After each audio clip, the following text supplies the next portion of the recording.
ચંદ્રવડી dam નજીક એક વ્યક્તિ તણાતા તંત્ર દ્વારા બચાવ અર્થે કાર્યવાહી હાથ ધરવામાં આવી. મળતી વિગત મુજબ દેવળિયા પાર્ક નજીક આવેલ ચંદ્રવડી ડેમની નીચે આવેલ નદીમાંથી આજે એક મજૂર તણાતા સ્થાનિક લોકો અને તંત્ર ઘટનાસ્થળે.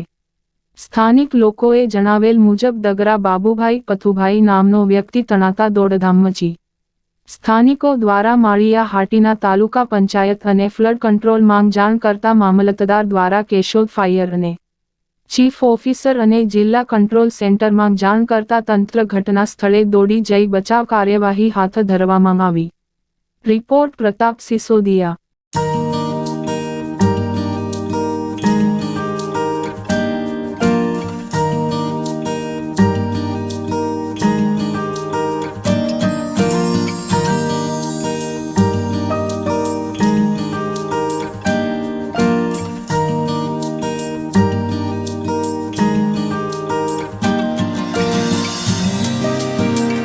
ગામની અંદર મેઘર નદીની અંદર ઉપરવા પાણીનો પ્રવાહ વધુ હોવાથી એક દંપતી તેમાં પતિનું અંદર પગ લપસવાથી પુલ ઉપર પગ લપસવાથી લાપતા છે, જેની જાણ તેની પત્ની દ્વારા અમને થતાં હું સરપંચ શ્રી રાજુભાઈ તથા ગ્રામ લોકો સ્થળ ઉપર જઈ અને તંત્રને જાણ કરતાં 2 કલાકની જહેમત બાદ તણાવેલ વ્યક્તિ જે મેઘરની અંદર તણાણા છે, જે અમારા કેનાલનું કામ કરતા હતા, તે મજૂરનો હજી સુધી કોઈ પતો નથી અને શોધખોળ આગળ ચાલુ.